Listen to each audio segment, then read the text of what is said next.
in so many relationships.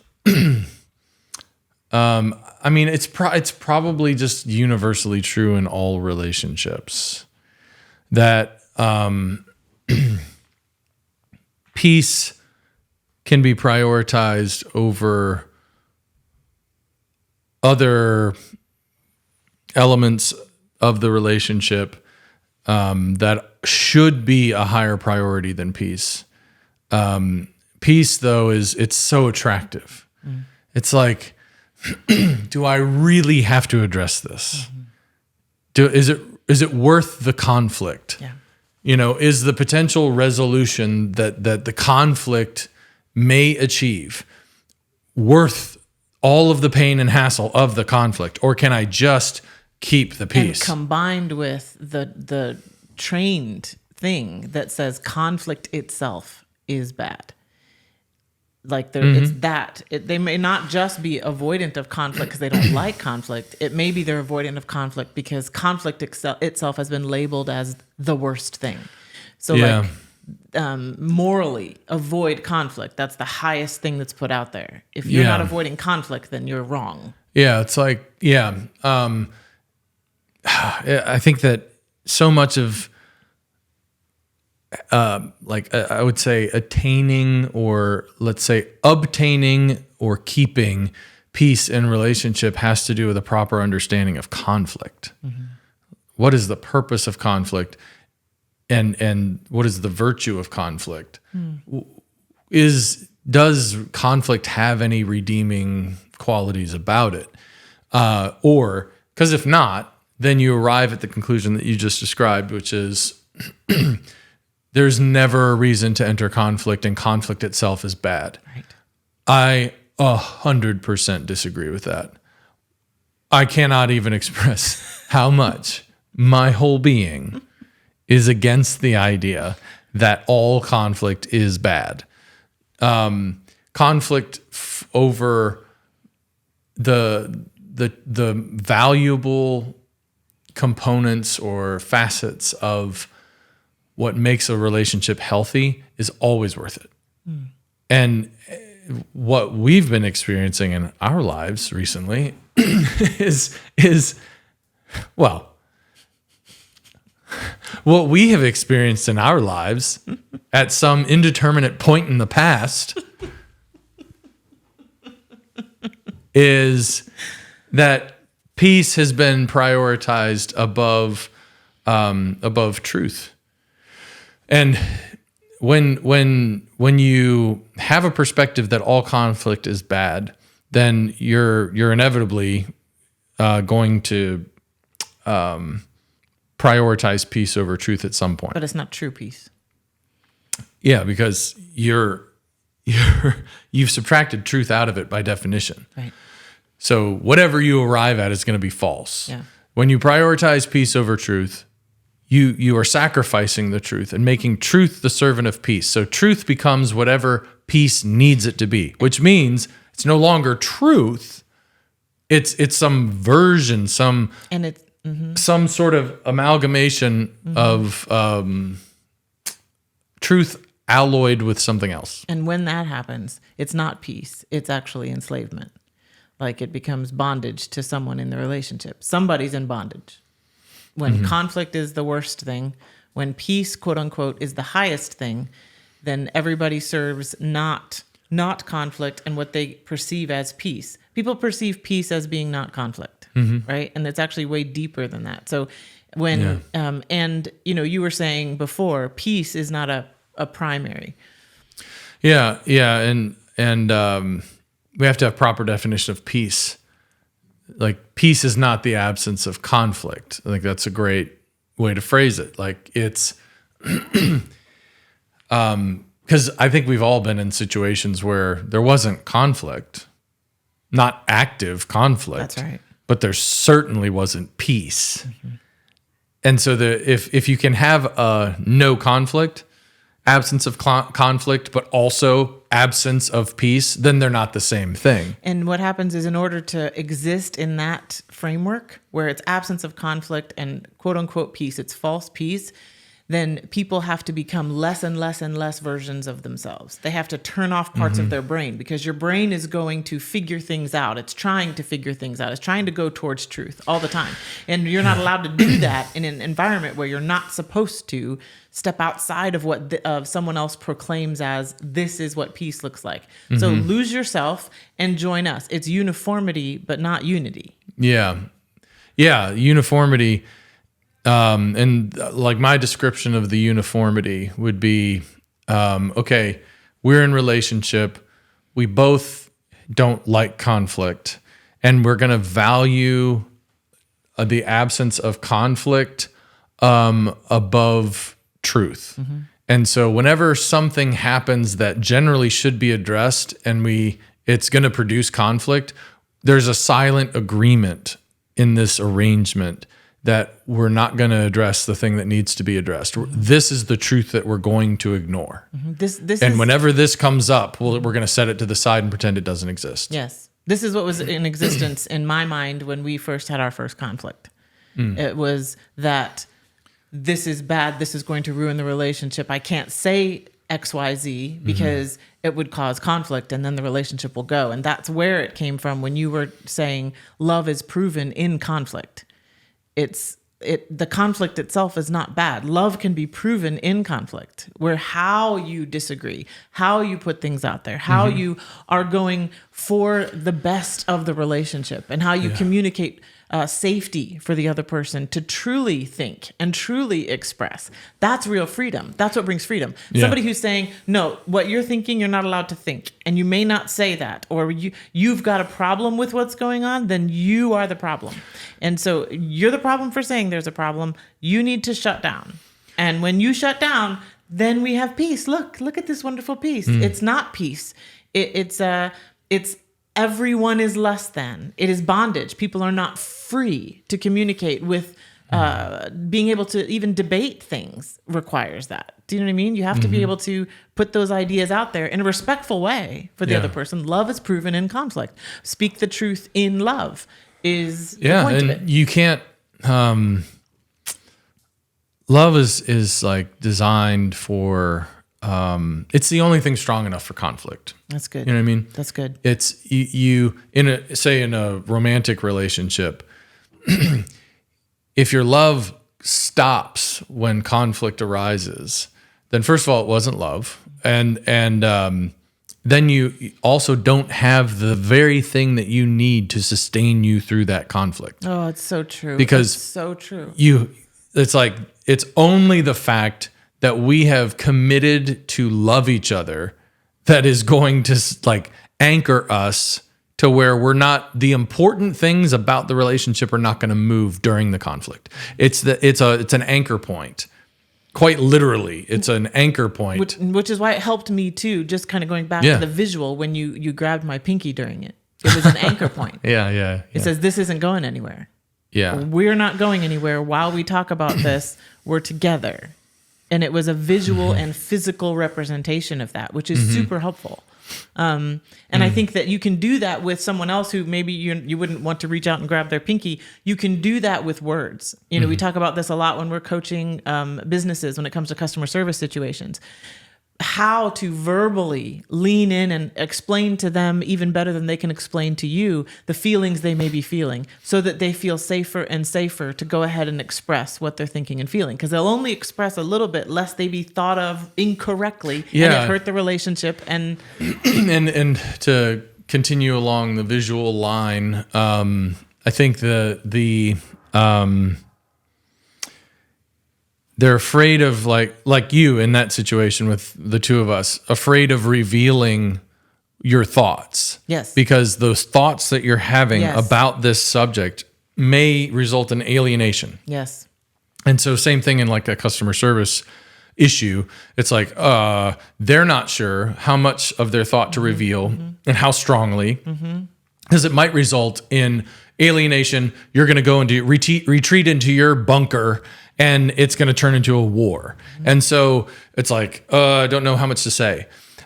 By leaning into it and peering over the defenses, you know what I mean, and saying no. See, I'm looking, I'm seeing where you are and what you're saying. Doing everything I can to see it, and I'm not to see it. And I'm not running away, and I'm not starting to throw grenades at you because you know what I mean. So like by seeing them and letting them see you see them. Yes. That creates security. Absolutely. It's like, do you see my face? And this is why you talk about this all the time. All the time. In business, having an open face. Yes. A face that is not showing alienation or animosity. Yes. It's showing an openness to what they are telling you. Yes. You're listening unoffended. Yes. Listening unoffended is like that is an ability that we have to work on cultivating in relationship. Yes. Because it is so hard not to be offended. Yes. When you are listening to somebody who is saying something that you do not agree with. Yes.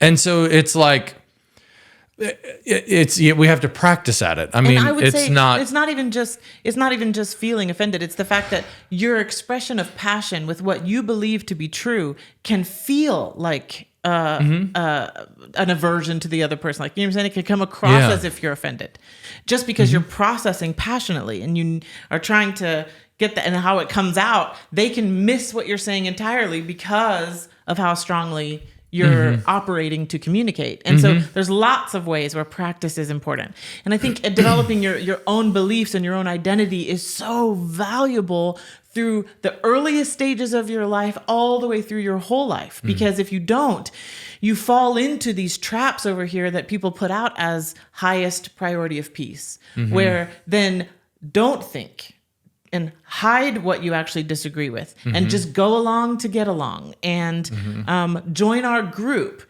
Get your identity from our group of false peace instead of getting your identity from the truth. In fact, you find other people who believe the truth and you find yourself agreed. You find yourself in unity because you're both aligning yourself as much as you can to any truth that presents itself as true. Does that make sense? Like you can test it, you can see it. It's like a science that you're trying to test from different ways and look at it. You developing those skills is important instead of developing the skills of let me just see what everybody else wants me to think. Let me see what it makes everybody else feel, and that becomes the highest priority. And so I've got to know. So then we don't hold on to anything tightly. Everything is, well, I mean, I might think this, but you might think this. And oh my goodness, let's not have a conflict. Well, then you can never discuss it and find out what is actually true. And that's important. What is actually true is important. Yeah. You can have a dynamic that is governed in that way by truth as the highest priority, or you can substitute your own like surrogate ideal for truth in a relationship. And you can say, oh, okay, it's unity. We have to peace at any price. Right. We've got to all coalesce around, hey, we'll live lives. It's like this promise of a utopian relationship. It's like, well, we can have a relationship that is completely devoid of conflict if we just agree that that is going to be the highest goal. Right. And if we're willing to sacrifice absolutely everything in order to avoid conflict, we'll never have conflict and we'll have the perfect relationship. So that's like why I think that the thought process that enters into relationships sometimes, where it's like, I love this person and I don't want to have conflict with this person ever. Especially like at the beginning of a relationship, right? So it's like, we want to be together. And so we're going to unify around this ideal.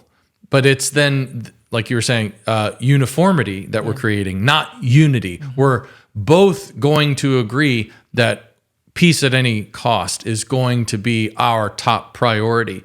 And so we sacrifice truth. That's going to stay to the side. And then we set up a dynamic where we're going to allow real problems Yes. to come into our relationship, and we will not address them. We will let them sit and fester. Yes. And questions are not allowed in this dynamic. Questions are not allowed in a dynamic where truth is not primary. Yeah, questions are like questions are it's like if you can envision like a field. Let's say the problems. This is probably like the worst example I could come up with. Let's go there. Let's do the worst one. All right, here's the worst analogy I can find in my brain to describe this. A minefield. Okay. Hey, listen, I want to say so many relationships in my life could fall into the perfect analogy of a minefield. So I don't think it's a bad analogy to start off with at all. I think it's great. Maybe the worst is the best in all actuality. Analogy. I have felt that. In a minefield, you want to uncover the mines. All right. So in relationship, when we decide that we don't want to have problems, we don't want to have conflict, and that the solution to that is to just not acknowledge that they could be there, then we're just agreeing to hold hands and walk through the minefield as if we have no care in the world. Yeah. But what's really important is that reality does not conform itself to our desires. Just because we don't want there to be conflict does not mean that we're not going to, perhaps both of us, step on a mine at the same time and blow ourselves completely up. And questions are like a shovel. They uncover where the mines might be. They reveal the location of the problem. And it's like, not every question uncovers a problem. A question is a desire for more light. Right. More vision. Yes. We want to see what's here. Yes. Questions allow us to see what's here. And so they're so important in relationship. So important. They are. In conversation, it's like we have to be, when we're talking about skills to develop in relationship, question asking is a skill that we want to practice and get better at, because like if you have like somebody who's not so careful with the shovel, looking for the mines, they might have the right tool, but they're using it in the wrong way. They're just slamming it around and oh, hit my mic. I'm just slapping this thing around and then bloom, and they're not quite uncovering the mines as much as they are just blowing them all up. Yeah. And so the way that we ask a question, it can reveal the problem or it can explode the problem. Yeah. So it's not just, okay, well, I'm using questions. You know what I mean? It's like it is a thing that a skill that we have to refine. What's interesting, people who are trying to do a false peace are proclaiming nobody uncover this minefield. Yeah. There aren't any mines in this field because we can't see them. Yeah. Where are they? Point to one. Covered. Yeah. Point to one. Point to one. Oh, that is such a thing that happens in those conversations. Yep. With somebody who is determined to hide problems in relationship, tell me when I have ever done, give me an example, point to it. Well, we've never dug 2 inches below the surface of this relationship to uncover any problems. And so I can't point back to exactly time and place when this happened, but this has always been happening in this relationship. Yeah. You know what I mean? It's like when you find yourself in a relationship where that has been the governing ideal, that peace at any price is what we are going to prioritize over everything, then you get to a point in that relationship sometimes where it's like, I can't do this anymore. Well, and I'm taking out my shovel and I'm going to get to work. And the person who is best at manipulation and covering up and changing the description of events or changing the narrative or whatever, the person who's best at that game is the one most actively operating in this relationship. Does that make sense? Like they're good at doing things. It creates an environment where behind the scenes thing is the thing you've got to be skilled at. You have to be skilled at the behind the scenes stuff. Yeah. And like, because nothing is out in the open. They don't want light to show anything. And what's interesting is that life keeps throwing mines onto the surface of this field. Yes. Because the problems start typically more visible. Like some problems can start and it's like, boom, that's a problem. And in those cases, the person that grabs the shovel is the person that you're describing, and they're throwing dirt on the problem. Cover that thing up as quickly as possible because we can't have problems. It doesn't exist. And it's not that we can't have problems, what they're actually doing. That's what they're thinking. We can't have problems. Thinking we can't have problems, but what they're actually doing, their actions are saying we can't see problems. Yeah. We don't want you to see problems. We don't want you to point up that there are problems. And because that comes also from a culture of fear and shame. They think that problems might say that they are less than if there's a problem.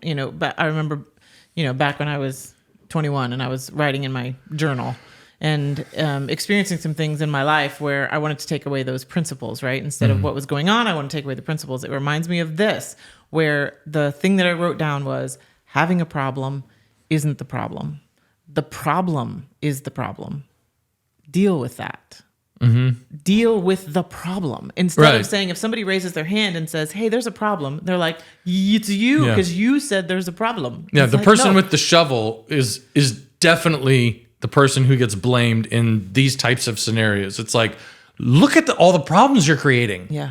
You're just going over and flipping over all this dirt, and now look at how many mines there are in this field. They weren't here before you started uncovering all this or flipping over all this dirt.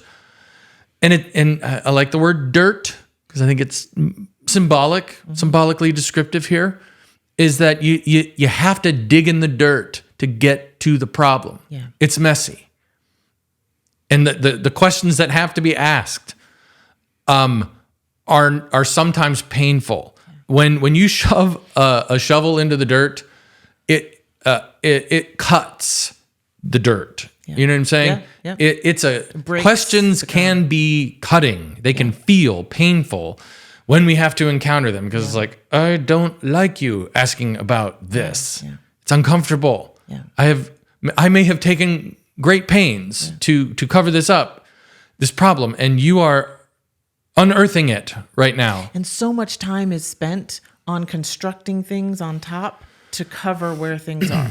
So much construction and framework to where it's to mask that there's something underneath. Yeah. And that becomes the main focus. What are we constructing around this to mask what's underneath? And then if you come and go, actually, hey, there's a real dangerous mine under here. It's very dangerous. This foundation is going to crumble at some point. This is going to explode at some point. Then they're like, look what you're doing to this beautiful framework we have established. You want to tear all this down? You want to tear this down? You don't want to move forward? It's like... how dare you? Yeah. I mean, we just had 3 years ago, we had a tornado rip through here. Yeah. It was a 7... No. I think it only goes to 5. Whatever. It was big. It was record 4. setting. It was a 4. It was a 4. Yeah, 4. Yeah, EF4. EF4. That's E. I think it's EF. It used to be just F, and then for some reason it changed to EF. Okay, EF4. I'm not a meteorologist, and I don't track these things. My last contact with like real facts about this, if it was real facts, was Twister. Okay. That may have been a hot second ago. That was a little bit ago. Yeah. But you're pretty much an expert then. Yeah. You saw Twister. I saw Twister. That was real. And I loved it. I loved it. I love Helen Hunt, though. She's super great. Okay. So we had this tornado rip through here. It literally touched down 400 yards past our house and then ripped through our town of Noonan. And it was horrific. Like the damage that it did was horrible. And the high school, which is only like about 5-6 minutes away from our house, big high school, the foundation was compromised. And so for 2.5 years almost. Yeah. Oh yeah. They had to completely rip that down, start from scratch, They couldn't save any of this beautiful structure that didn't look on the outside as a problem. Yeah, driving past it, you'd be like, well, at least the high school's still there. Right. You can see the roof was damaged on the gym. You could see some of that damage, but you had to send someone in who understands foundations and the importance of foundations for them to proclaim this is an unsafe structure for human beings to inhabit. And so we're going to rip it down. And you know what? That was uncomfortable for the whole town for 2.5 years. Yeah. The kids were having to go to school in these little trailers and school from home after COVID. And this was right after COVID. So they'd already had to go to school from home. Yeah. And then they're ready to come back to school and a tornado rips through. Yeah, because this was 21. March of 21, right? Like, so then they don't get to be in their school for that. Like, this was really hard. Yeah, those kids went through it. You could have all the reasons in the world to say, you know what? The kids have been through it with COVID. This looks strong to me. Yeah. The bricks are still in place. The walls are still in place. Yeah. Let's let them get back to school in normalcy. It will be so hard for them to go to school somewhere else and in these small little trailers. And they won't get to play sports in their gym. They won't get to graduate in their auditorium. It's going to be fine. Yeah, I think it looks strong enough. Yeah, you foundation experts are so unkind. You're so unkind. How unthinking of you, uncaring of you to suggest that these kids spend the rest of their high school career essentially in going to class in trailers. Right. And how could you be so heartless as to say this foundation is so bad that we have to tear this down? How could you be so heartless? It's not heartlessness. It's the person who knows the danger of the false foundation that says lives are at risk if this isn't addressed. That's right. And we are willing to pay and design and wait and build and go through the roads being torn up in the whole building process and the electricity and the plumbing and everything from scratch building. And guess what? We have a beautiful high school now, open for the first time this year. Kids are going there. It's the pride of Noonan, and it's safe. Yeah, safety. It's safe. Safety is more important than convenience. What would it have cost? Yeah. You know what I mean? For convenience to be prioritized. It potentially would have cost someone their life. And that principle is true when you're digging up mines as well. It might be more convenient and fast and whatever to just rip them out. But how you go about uncovering and asking questions and coming to the problem, the care that you show is why it says speak the truth in love. Yeah. You've got to be an expert and work to be an expert at uncovering things in a way that keeps safety in mind. Now, is it always possible?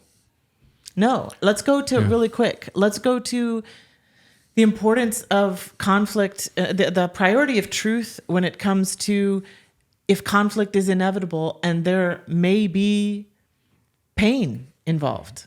There may be difficulty involved. You know what I'm saying? I feel like there are a lot of analogies we could use. The one that comes to mind for me is the one we were talking about before, earlier today. We were talking about Patrick Henry.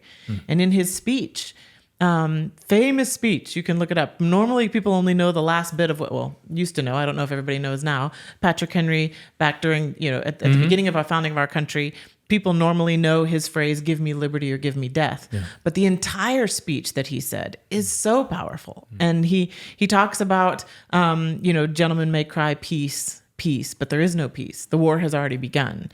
They're already sending ships. They're already set up in our houses. They're already, all of that thing. He says, is life so dear and peace so sweet is to be purchased at the price of chains and slavery? Forbid it, Almighty God. I know not what course others may take, but as for me, give me liberty or give me death. And what he's saying is like this thing you keep saying, we don't want to actually have conflict. We've tried everything, he says. He says, we've petitioned, we have remonstrated, we have prostrated ourselves before the foot of the throne. And we've been spurned by the foot of the throne. Everything has been thrown back in our face. We've tried every avenue of peace. And so if we've tried every avenue of peace, we've tried to avoid this conflict everywhere we can, then the only thing to do now is to engage, or we will be signing up for slavery. Yeah. That's when conflict is necessary and long and painful. But when you go through that conflict, and even injury and loss of life and sacrifice, you're sacrificing to get to what real peace is. Then you have real peace, because you know what else? You have real actual freedom. The two are hand in hand. Yeah. If it's a false peace, somebody's not free. Right. If it's a true peace, both are free. They bring their wills to the table. Their wills, their minds, their whole self. Yeah. And they find peace through whatever debate or conflict is necessary. They find peace. But you can't have it be, look, you turn off your mind. You just do what we want. Go along to get along. Peace is the ultimate thing, because what that is I am enslaving you. You are now in bondage. There is, you have relented. You have relented, but there isn't actual peace. Yeah. When someone's not listening in a non-offended way, when they're like telegraphing to you in every way possible that like you are offending me, and I'm so impatient with this, and I just and it's all these mannerisms and shifting, and it's like or they're interrupting in every way. yeah. I think that's it's the opposite. First, I want to describe like how it's the opposite of like the leaning in, and the person that's hesitant to share, letting them see you see them and be okay. This is its opposite. Yes. So the dynamic that of like you're coaxing someone out of their shell, yes. the intended effect of the posturing and is to try to drive you into your shell. That's right. It's try to get you back into a place of silence, hiding, and sightlessness. Sightlessness. They don't want to be seen. Exactly. You may not see me. Stop seeing me. Stop seeing me. Yes.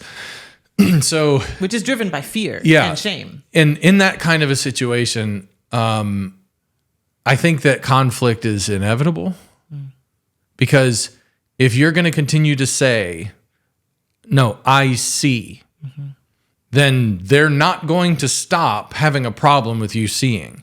So you have to make your own peace with the fact that they are offended. Yeah. And you cannot let the communication of their offense drive or determine your actions or words in that conversation. You can preface, you know what I mean? You can ask specific questions. You can call out what you're seeing. Sure. You're saying you're responding in this way. Are you feeling this? Because my intent in sharing this is XYZ. Are you able to, what I'm saying? Like, are you able to receive the questions I'm about to give you? I have some questions about what's going on. I'm going to put them out there. You can answer them or not answer them, but these are important questions on my mind if you want to hear them. Like, you can preface things, you can try to say that, but the majority of the time, the fact that when you stay calm while they are upset upsets them further. Their goal is to get you emotionally riled up so they can cry foul at the emotional rile up. This is such a tactic. Such a popular tactic in these situations is that if my body language in communicating to you my displeasure at the fact in my offense at the what you're starting to say, if that does not stop you, then likely what happens is it switches from, okay, my posture, my body language is not enough to stop you, then I am going to attack or say something, antagonize, to try to elicit a response from you to get you out of control. And to talk about something else than what you're talking about here. Like, to get the light off of me, I'm going to go here. Well, if I can elicit an emotional reaction from you, then I can be like, look, you are out of control, and immediately switch the topic of conversation from the substance of what you're bringing up to the way in which you're bringing it up. Yes. And this happens a lot of times in narcissistic relationships. Narcissists are very good at this, where they'll push and prod and aggravate until you finally react in a certain way. And then they're like, you are so out of control. You're just getting so upset. So it's definitely a tactic, that is used a lot. But I would say to the question of if someone is not responding to how open and kind and question asking and careful and you're trying to create a safe space, manipulators will use a safe space to attack you and put you on your heels. They will use a safe space because they're not interested in any sort of accountability, vulnerability, and transparency. They're most afraid of those things. They don't want accountability, transparency, or vulnerability. Those are it's like kryptonite. So when you're trying to create an atmosphere where it says, look, I see you and I still love you. I want to engage in this discussion though. I see you. And they feel you see me. That's transparency. That's making me feel vulnerable. I feel super afraid and I feel shame. And that's going to make me protect myself no matter what I have to do or say. And protect myself is to throw it back in emotional ways to you so that you are the one that can't, you know what I'm saying? That's their protection responses. What I have found, to be honest, in these discussions, when that is the case, you cannot continue discussing. Discussion is over. You have to say, you know what, I'm going to step away from this discussion. I don't think it's productive. We can meet up again at another point. But I'm going to need to step away from this discussion right now. And then you step away. They don't want you to step away at that point. They want to keep goading and pushing and pushing and pushing. And it's important to step away. If you're trying to resolve conflict as a business owner and this type of reaction is possible or happening, then it's very key that you speak into it and say, you know what, I see that we're not able to come to an agreement on this. I don't think this is a good fit any longer. So I'm going to make this decision. And you make your decision. You give them an opportunity to resign but you've got to stay to what you believe is true in spite of the machinations that are happening in front of you. So much of communication under those circumstances is it's not predicated on what it is how it is that they're going to respond. You know what I mean? It's not like the temptation is to try to contour the message and for palatability. Like I want to present, and it's not that we shouldn't try to present things in a way that but this person does create that dynamic where you're supposed to do that. You're supposed to create this in such a way that I can hear it, and I'm going to make that real hard for you. Right, and I think in the situation that we're describing, or the types of conversations that we're describing now, it's a mirage. It's this false hope that's put out there that like you need to say it right. I fall into that false hope. I fall into that. It comes down to many times for the person who's trying to honestly describe a problem. It's like you got to stick to the truth, and do not let the desire for palatability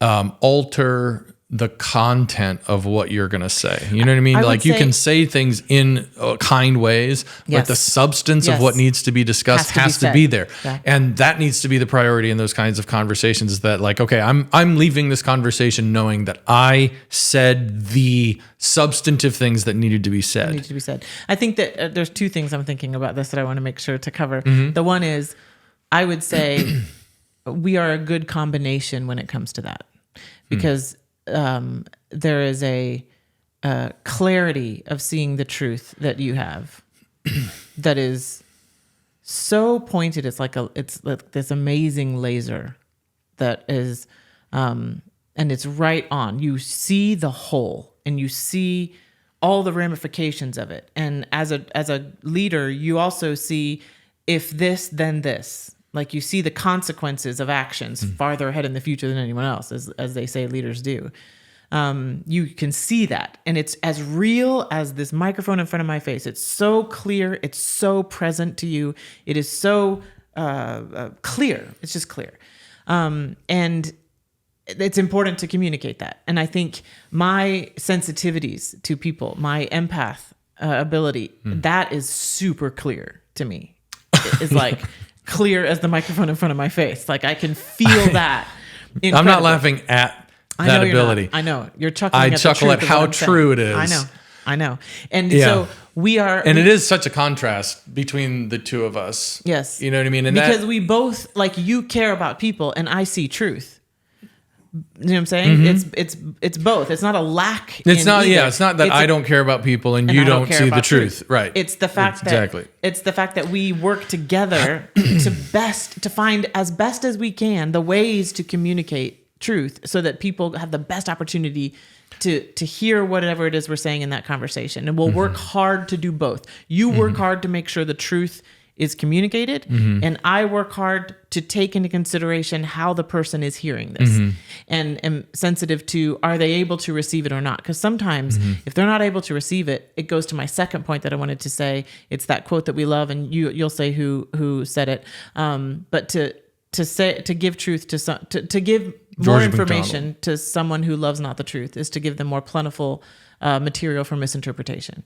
Yeah. George MacDonald said that. George MacDonald. That quote is so important because when you're speaking the truth, you can't just come and say, well, it's the truth. I'm going to put it out there and because someone who doesn't love the truth and you're trying to be transparent and share with them this truth and see this, they are listening only for the things they can use against you in a misinformation way. And that's why when I'm not saying you, but when the person across the table has been goaded to say something strongly, all they want to pick up is, that was look at how terrible that was. Look what that was. Yes. And look how terrible you are. The actual words. That's right. Yeah. That's and right. look and look how much of a victim I am. That's right. And it is true that people can use passion in communication to make someone a victim. It is true that can happen. Somebody can come in and be emotional and they're just and they're railing on people. They can be verbally abusive. They can be, all that is true possibilities. But the passion of communication doesn't mean that it's verbal abuse. Doesn't mean that it's emotional abuse. The passion of communication, it goes along with the importance of the truth that's being shared. Make sense? And when the relationship is stronger and stronger, you can handle more and more and more passion in discussion without wondering, oh no, are they upset at me? You know what I mean? Like as the relationship is stronger, you can communicate in strong ways because it's not against each other. Yeah. And you brought up something important that in relation to the question of like, what do you do when somebody's not listening in a non-offended way, is that sometimes the conversation has to end. Yes. And sometimes you have to stop giving the truth in that conversation because of what you just outlined, which is you can see the writing on the wall. You can see this they are not interested in some sort of meeting of the minds. That's right. They're not interested in resolution. They're only looking to pick this apart for what they can throw back at me. And because of that, the more I engage in trying to put the truth the further out there, you get away from the further you get away from the point of it, the further from they resolution, from unity, from right. peace, all of it. Because they're going to continue to fuel their own narrative in their head based on what that paradigm they're trying to set up. Which means that sometimes like relationship becomes impossible. And that's just like it's just a hard reality. Yes. But it's preferable. Even the end of a relationship is truer than continuing a relationship that should have ended because there was no toleration for truth. That's right. You know what I mean? I totally know what you mean. That's so well said. I would rather have no relationship and have that be the true state of things. That's right. Than have this surface thing going on that like under the surface, like there's no relationship really there. There's no connection or appreciation for the value of the other or for the qualities, the traits, the personality of the other. There's not the substance of relationship, the things that bind people together in relationship, the things that are present when healthy relationships are present are not there. it's just this, well, we're connected and we have smiles on our faces. Yeah, it's amazing when you work through the real difficulty of conflict together and you're determined to stay in it and listen and engage and communicate and be open. The kind of intimacy that you can get to is so heaven-like. And when you don't do that, the kind of existence that you have is hellish. Yeah. Yeah. On that we agree. It's called unity. Unity. I think that so many times not being offended in the way that I'm listening, or trying to maintain a calm disposition when somebody is really passionately coming at me or whatever, or just like they're at like a 9. They're just like redlining in their communication. Not responding in kind, and like slowing down when you have a chance to speak, slowing down your pace and being very deliberate, and then trying to like give space, as you said, give space for their emotion, but for them to calm down too. I think that it just in the same way that if somebody comes in and yells at you, you could have a tendency to, respond in kind.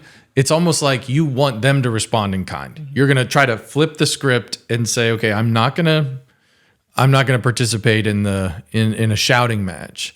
And so I'm going to bring the temperature down. And then hopefully they will be influenced by that. I would say that move actually reveals what their actual motivations are. Because when you try to bring the conversation down and try to, let's say, ask questions and clarify, say, hey, can I tell you what I'm hearing you say? And then you're clarifying.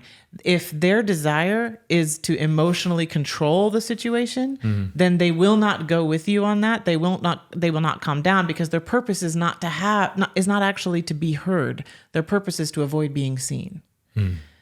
And so I think that you can tell their motivation by how they respond to your attempts to listen to them. When you're trying to listen to them and put their words back out there correctly and ask if that's correct, that's not what they want if they're manipulating you, trying to emotionally manipulate the situation. They're like, oh, wait, they see me. No, I'm not. They will not respond in a calm way. But if they just are incapable of trying to express themselves in a calm way yet, and they're kind of flailing and they're just waving a banner, and you know what I mean, like trying to be heard, and they don't know how to do that well, and then you provide space for them to be heard, then they will come down, and we will be able to have conversation. So it reveals. Something that you just said is an extremely important key in bringing down the temperature in a conversation like that. It's when you restate what they're telling you, maybe yelling at you, when you say, okay, what I'm hearing you say, like, correct me if I'm wrong. Yes. Like if you communicate an openness to their opinion, which is what you're doing when you say, correct me if I'm wrong, but this is what I'm hearing you say. Yeah. Or you might even phrase it in the form of a question. Are you saying that? It's hard for them to stay super emotional and agitated when they're hearing their own perspective. Yep. If you do a good job sharing or repeating back to them their own perspective of the situation, then it actually has a calming effect, because they're hearing their perspective come out of your mouth, which is what they want. Right. You know what I mean? They want you to see it the way they do. So when you say, so is this what you're saying? That this happened, or that, or your perspective is da-da-da-da. It's sort of like, yeah. Well, this, okay, yeah. That brings it down because they agree with their own perspective. That's right. That's the thing that they're so passionate about. So when you repeat it, it gives them an opportunity to, and that creates space in the conversation for you to then say, okay, well, if that's what you're saying, then you can move on to your point without them being like bulging veins and red-faced and sweaty. A key element too, which it takes practice to do, is to be able to hold on to your thought. And because sometimes they'll need to talk a lot. And so to be Yes. able to hold on to your thought Sorry. That's just funny. It's so true. It's so true. and be able to say it when they can hear it. Because sometimes when you start to say your thought, it will get cut off and the conversation will go somewhere else. But it's a necessary thought to communicate, and you're going to have to practice the skill of still listening to what they're saying and knowing when you can circle back around to say the important thoughts. And it's a skilled practice to be able to do. And it's the reason you practice doing this, or let me say, the atmosphere or the framework that you tend to practice this the best is with family. Well, it's where you have the most opportunity. That's right. You know, we have And because you have the most motivation. right. It's opportunity and motivation. You want the relationship. Yeah, absolutely. You need It's the like, relationship. well, So it's a beautiful necessity. yeah, it's just great that the forum in which we have the most opportunity for practice is the forum in which there should be the most love. That's right. You know, that's what we need. That's right. Is a loving environment to be able to try to practice these skills. And it is the practice of these skills that enable us to express the love that we hold for those people that we value so much. That's right. Because what we're talking about is love in action. Like, I want someone to do that for me. That's right. I want someone to, if I'm the one that's agitated, if Yes. I'm the one that is off balance and Yes. out of sorts, I want them to repeat back to me what they just heard me say. Is this what you're saying?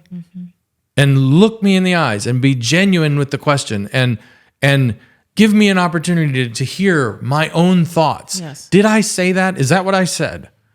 You know, because sometimes when we're upset, Yeah. we can get going and it's not coming out the way that we think it's coming out. Right. But then when they say it back to us, it's like, oh, okay, I did say it that way, but that wasn't what I highlighted the wrong part. That wasn't the important thing. Like, I see why you're saying it the way that you did, but the real important thing was this. Yeah. You know what I mean? And then it's just, I want that. That's love. Yeah. Toward me from them. Yeah. And it's an expression of love, whether it's acknowledged or not. Yeah. That's the fact of what it is right. that you're loving. It's an action of love toward the other person. And love has the potential to disarm. Yes. Love has the potential to bring the temperature down in the conversation. And that's why that is so powerful. It's not just a technique. It's the thing that you have in your heart that is communicated by that technique or that choice in a conversation. That's right. And it's like, we receive it at such a deep level. Yes. We receive it at a non-verbal level. Right. The love that is communicated in that action. And it hits us just in our heart. And it's like, it can sometimes just be this involuntary relaxation of our tone because we have sensed something that we can't even verbalize. It's like, but I don't, it's like that love has passed from you to me, and it has sort of hit the satellite dish of my heart. And even though it's not conscious, I'm not acknowledging it consciously. Hey, that was really loving what you just did. I feel it. I know it because I'm able to pick up from you, even though I'm not great at it. I'm not great at picking up nonverbal sensory channels. You know what I'm saying? I'm not as good as you at that. But I can do it because I'm a human being. Yeah. And so I'm not as sensitive on those channels, but I have those channels and I can feel those things in conversation. And so they're meaningful. We need, as human beings, love expressed on all of those different channels. Yes. And we will feel them and respond to them, and our relationships and our conversations will be better for it. And isn't it interesting that when love is the highest priority in the room, everyone changes their work focus of how to reach the goal of that. Even it doesn't mean that there aren't offenses that have happened in a relationship, but when love is the highest ethic, then you express your offenses in a certain way. You receive that you've offended somebody in a certain way. How you respond to the truth that's put on the table is in a certain way, because you're all trying to exercise love. Yeah. And that's why it gives freedom. Love wants, if I'm loving you, I want to free you. If I'm loving you, I'm holding space for the freedom of your thoughts. Yeah. Because that's that's what love is. And that's why it's important to develop your own identity and be able to hold your footing. If you don't develop that, if you grow up in an environment where you're not allowed to have an individual identity, then you don't know how to hold that in necessary moments. You'll capitulate. You'll say the most important thing is to just submit or there's like, roll over. And I want to kind of explore a little bit the relationship between love and truth, because we're talking about the role of each of them in these types of conversations, and they're not the same thing. That's right. They are complementary things. And we've talked about love as the supreme ethic, right? So then what word could we use to describe truth? Maybe truth is more of an element than it is an ethic. It's sort of by definition, it's fact, right? So, and it is a part to of the prioritize of love, right? So element, right. There's another famous quote: "Love without truth, truth without love kills, while love without truth lies." So, love and truth need each other for them to be themselves. And I think, you know what I'm saying? I think love without truth, I think a better description of that is that it's not actually love. It's a false understanding of what love is. It's like saying peace without truth. It's a false peace. So I would say love without truth is a false love. Right, exactly. Because neither one is like complete on its own. Right. They're not to be expressed individually. They are meant to be expressed in tandem. Yeah, they're linked. Yeah, exactly. Yes. So we cannot prioritize love above truth or truth above love. We have to prioritize them together. Yeah, and that's a beautiful strain. It's such to a do. It's great beautiful harmony. Yeah. Sorry. But harmony, but I want to say strain, because it's like it's an exercise you have to do. You're working to hold to both. You're working to hold to both. And you can go red flag if I'm going to do one and not the other. Red flag. That's not the right answer to do one above the other. Do you see what I mean? And it doesn't mean that the other person has to understand all the truth of all the things and you're going to keep going. It doesn't mean that. But to the degree the relationship can be deep, it's to the degree that the relationship can handle truth. Right. And you'll never go deeper than the truth you can handle as a relationship and in the relationship itself. Yeah. And when you we were talking about expressing in conversation the giving space for the other person and the stating back to the other person, their perspective that they shared with you, is an attempt to drill down and find the truth. Yes. What is your true perspective? Yes. So it's like there's the objective truth of like what happened, let's say an event, and then there's the truth of your perspective. You interpreted this way. Right. Could be something that I said, and it's like that hit me like this. Right. The truth of your perspective Right.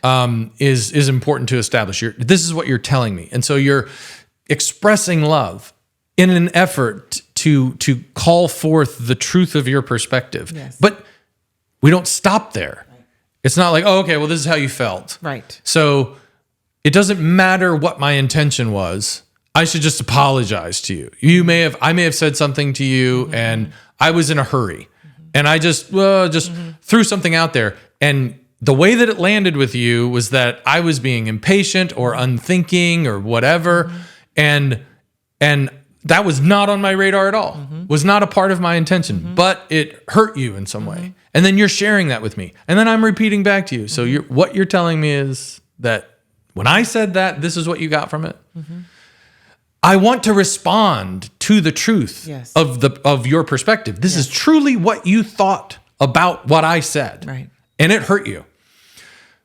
What is my job in that scenario? What is the right way to respond in that scenario? To express It's truth and love. That's right. I can't just say, well, because I love you, I'm going to admit that I intended to hurt you Right. with my comment. Right. If I didn't actually intend to hurt you. Right. Admitting to more than what you did can be just as detrimental as a refusal to admit what you did. And this is another mistake on the other side of the pendulum swing, where it's like, and this can be one-sided in relationship too, where it's like the truth of one person's perspective is elevated to the level of objective truth. Yeah. If I feel it happened this way, this is what happened. Right. And it's like, wait, what I need to do in that situation where I threw out an unthinking comment or a quick comment, and it hurt you, I need to explain what my intention was because it helps you. Right. Helps you know. Right. Wait, I was just in a hurry and I did not honestly, truthfully, truth and love. I didn't mean it. And I'm so sorry it came across that way. Yes, I can't believe that I should have taken more time. Right. Or even though I was in a hurry, I should have just paused a second and I could have avoided this whole thing. Right. And I'm so sorry about that. Right. But I'm not apologizing for intending it the way that you felt it. That's right. There's a difference, such a huge difference. Huge. And the difference is so large that you end up, as well-intentioned as it may be. I may have all the love in the world, but I don't have an adherence to truth. I don't have the courage to tell you that's not what I meant by saying that. Right. Because that could easily be the case that like you may be in tears and I may feel like just this heartless, horrible person for saying, well, that's not what I meant because it sounds defensive. Right. And it's like, no, it's not defensive. It's clarifying. There's a show that I caught a bit of. I was intrigued by it. I thought, oh man, this might be interesting. I watched enough of the show. 4 episodes later, No. It didn't get that far. No. I don't even know if I got halfway through the first episode, and I wanted to throw up. It was so disconcerting and against everything that I am wired for. Like, and it's a show. I'm trying to remember the name of it. It's TV or movie. It was on. I think it was on Netflix.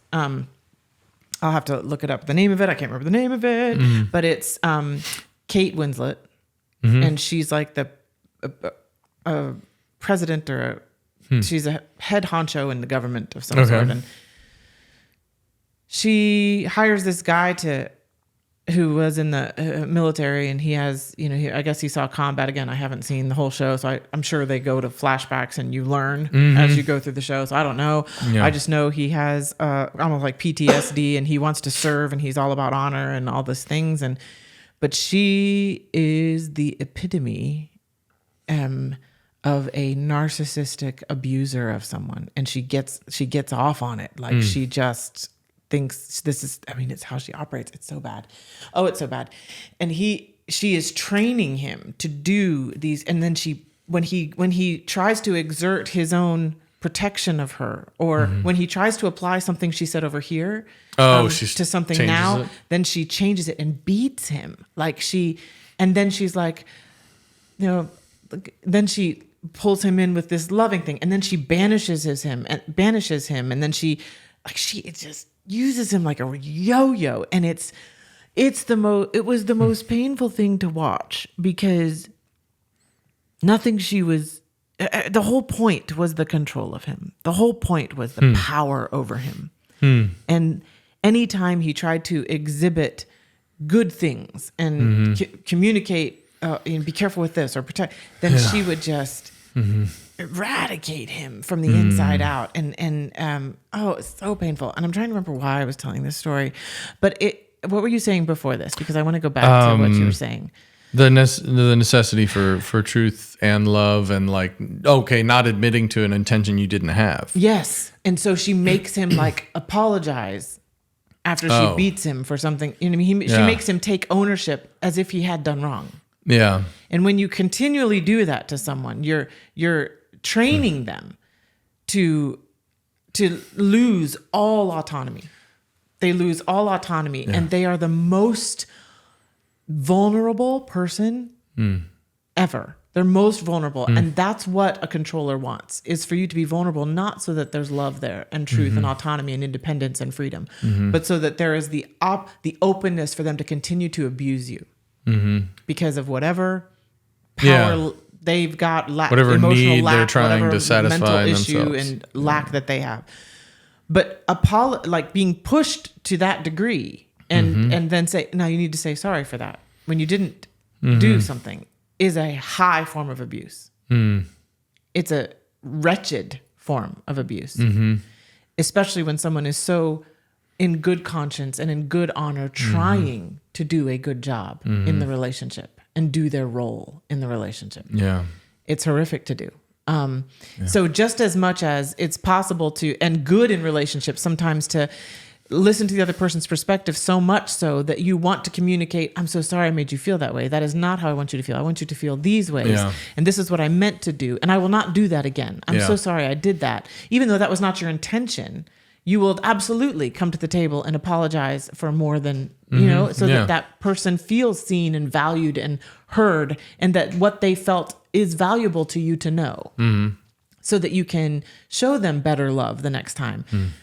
That's why it's so important for people and I would just say I would say that's why it's been a drive in my life personally to understand and locate the differences between love and manipulation.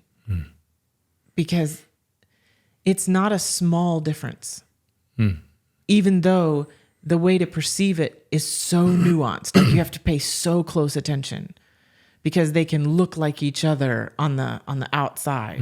It can seem like it's a strong building when the foundation is actually wrong, and you step into it, you'll die.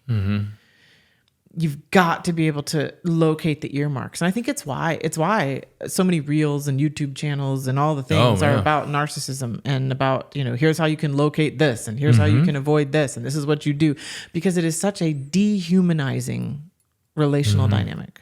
Yeah. It's the proliferation of that kind of content is it's evidence of just how widespread. That's right. That is the, like, that's right. Narcissism is well, like because, this. Yeah, and because it's, self-focused and selfishness, and what I think is the most important thing. People can lose their identity in multiple ways. One is by never developing what they think. It's always they're told not to develop that lest they rock the boat. Or people then who overly develop the fact that what I think is the only thing that's important. And it's about me, and that's what life is about. And my moral ethic is how do I forward myself in this world? And if that is my highest ethic, then anyone else doesn't matter. Right. I am the highest. Like this inversion of love as the supreme ethic. Yes. Because it's self-love as the supreme ethic. And it's something that we talk about a lot, I know, but that the opposite of love is not hate, it's self-love. Hate is what comes out of a person who's filled with self-love. You know what I mean? And what they have for other people is not love, but it's the thing that is generating hateful actions or hateful words is the incredible self-aggrandizement that's going on the inside. Their complete focus of their time, their energies, their resources, their thinking, their actions are all here. Yeah. And so everyone else is a threat to that. Yeah, well, so then it turns into you are the enemy, to protect me. Yeah, and all of their affection and care and consideration is turned inward. Yeah.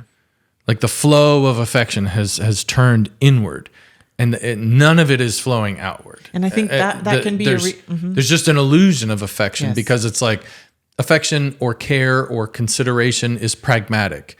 It's like, well, if I do this for you, then I'll get this. Yeah. And so I'll do this for you, and that will look like caring action. And I think it's true that because there are so many relationships where they're taking advantage of the other person, and this person isn't developing the ability to know what they think and what they feel and to take care of themselves. They're supposed to sacrifice what they think, what they feel, and themselves for this abuser. Then it creates an important dynamic to talk about, hey, you need to know what you think. You need to value what you think and what you feel, and not think that you have no value in this, that your only value is to be a sacrificial lamb for whatever these other people want. That's where the self-love concepts are talked about, right? Because people can lose themselves. They can lose themselves in that kind of dynamic. But it's an overreaction. It's a wrong swing of the pendulum to go all the way over here and say that the highest ethic is self-love. That is an important element to know your identity and to care for your mind and to foster a space for you to think and to feel and to understand and comprehend the world around you. It's important to be able to verbalize that. And it is true that people can lose themselves in relationships where somebody wants to take them. They want to take them. They don't want them to be free and independent. They want to have them in bondage. So yes, it's important to value those things. In fact, they're precious to protect, but it can't be the highest ethic alone. Like that cannot be the thing that is most important, is that it's only me that's important. And I'm only going to value you for what you can do for me. You have then become the thing that the talk about self-love, I think, was putting out there to try to go against. You've become the thing because you've turned it all inward, and it's like a black hole. Now that it's just all... Right, like nothing escapes. Nothing escapes. Like no good for the sake of another escapes. Right. You know Instead what I mean? of actually correcting this wrong behavior you may have experienced, you become it. Because you think, well, they took from me, so my highest ethic is to protect myself. And so then you become the most important thing to you, and everybody else is a problem. And I have seen that in relationships. I've seen that, honestly, with people who think they want to be married. They want to find the ultimate relationship for themselves, but they've been hurt before. And they've accepted the belief that the most important thing for them to do now in life, because they is to protect themselves from being hurt. And so they start valuing themselves. And it's not correctly valuing themselves. They're searching for their own value, but they're looking inward. And so then they think that everyone else is out to hurt them. Yeah, there's like this... They can't find love. They can't love. There's like this pseudo transcendent truth that emerges out of the pain in many circumstances. And it's that the most important thing, the transcendent truth that is actually false, is that I can never go through that again. Right. I can never go through that again. That's right. And it's life is hard and relationships are hard, It is. and many times can be painful, but it doesn't mean that statement is true.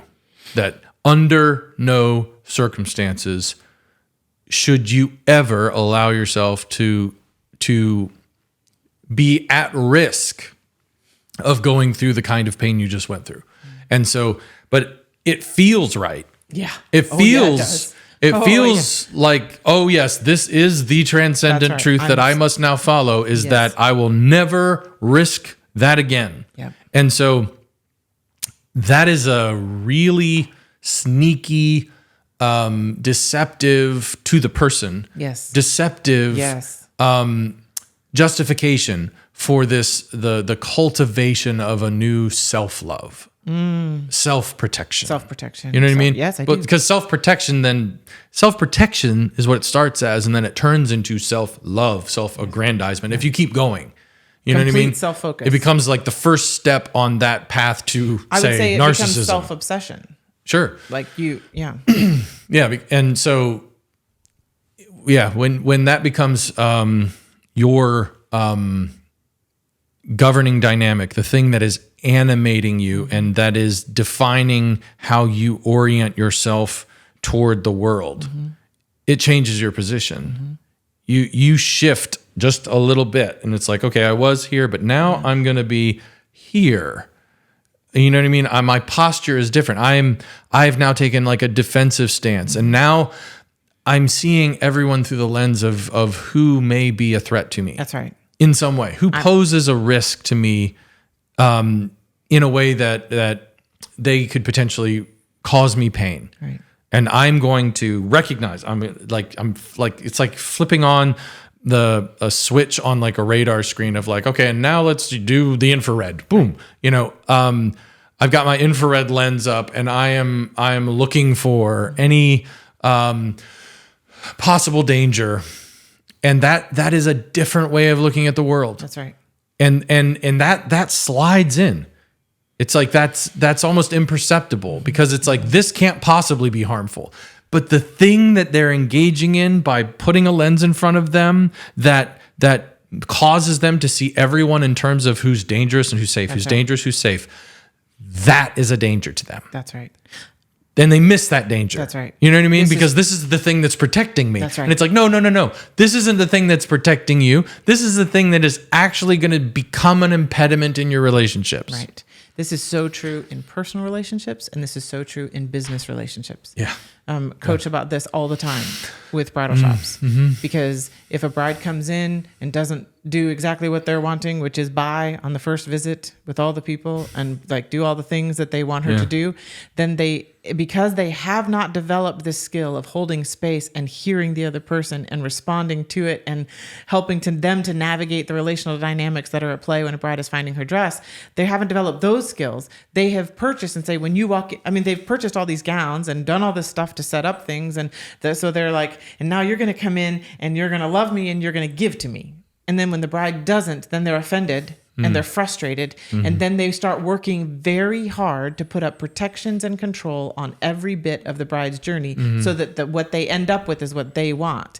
And what they end up doing is building an entire wall around their whole boutique that actually keeps brides away, communicates to brides, you're the problem, and makes brides turn into the thing that the store hates the most, which is, I'm going to come in and try on and go buy somewhere else online or at another shop. The store hates that the most. And the entire structure they have put in place, thinking they're protecting themselves from these vicious brides coming in who actually just are oblivious to how their behavior is perceived, because they are the customer. They're coming in wanting to just have a great time, have an experience of a lifetime, try on dresses, and they're oblivious to the fact they could fall in love with the dress the first time they're in a store. They don't know that.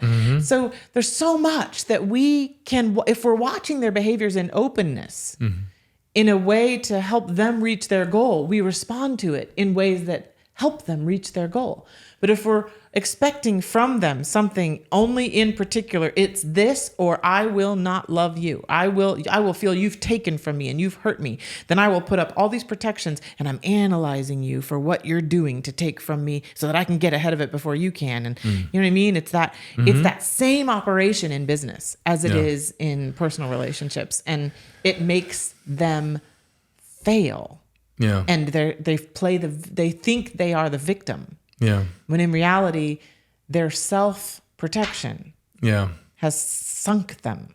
And and I think in personal relationships, if you take on the burden of your own protection, like one of the I think deep reasons why it's a mistake is that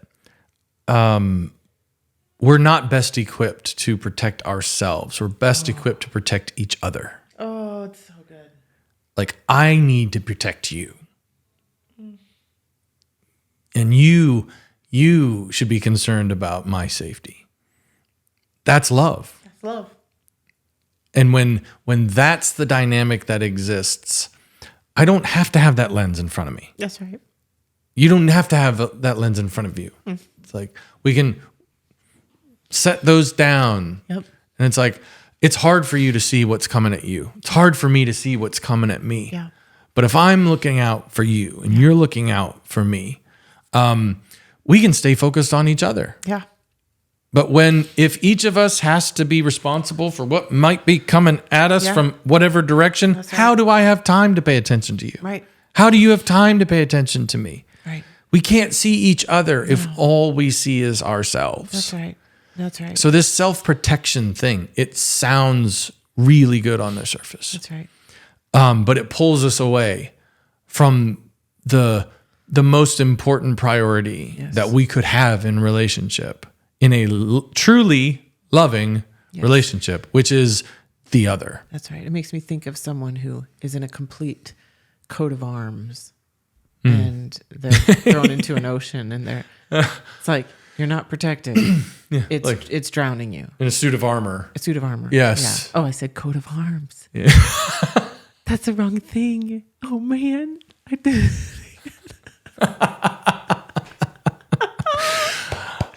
I hope there's just one on every episode. They're in a.